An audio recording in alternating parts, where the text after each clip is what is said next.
We are under contract, things are moving along, and we just need to make sure we stay on top of our financing.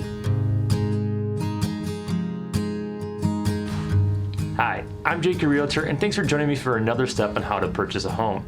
Now, if you've missed my previous videos, make sure you take a look at the link up above to get caught up on the previous videos, and also don't forget to subscribe and hit that bell for more videos to come.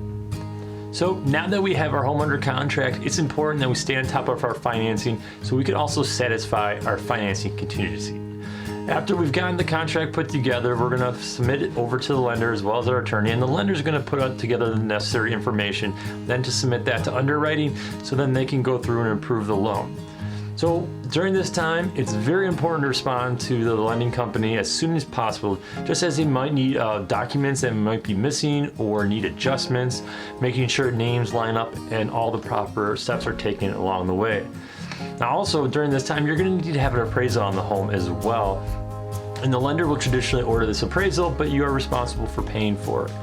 The appraiser will come out and take a look through the home and make any adjustments based on comps or comparable homes that have sold in the area, and then adjusting for condition of the home, any upgrades or features your home may or may not have compared to the other one, to make sure that you're getting a good qualified home for a right price. This is really where the bank steps in. They want to make sure that their investment is protected, but this also offers you a little bit of protection as well as making sure that the home is worth what you're purchasing and you don't have to overpay for a home. So it's always important to stay on top of this.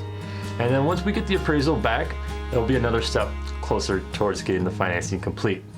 Now with that, before we are actually clear to close, you're also going to receive a mortgage disclosure. Now this traditionally has to be signed at least 3 days prior to the clear to close and the closing date, because we need to make sure that you are fully aware of what your mortgage encompasses. It's going to talk about terms, prices, fees that are associated with the loan, any closing costs, and so forth. So it's important to stay on top, and any document that comes your way, make sure that you respond properly. Now also a word of caution.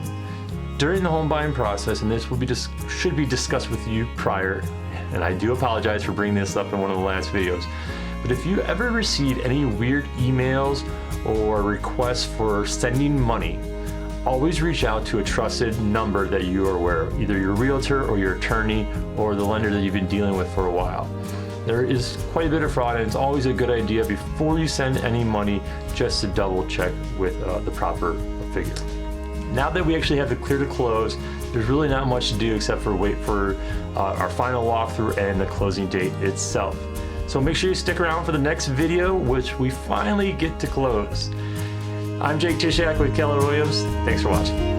Bye.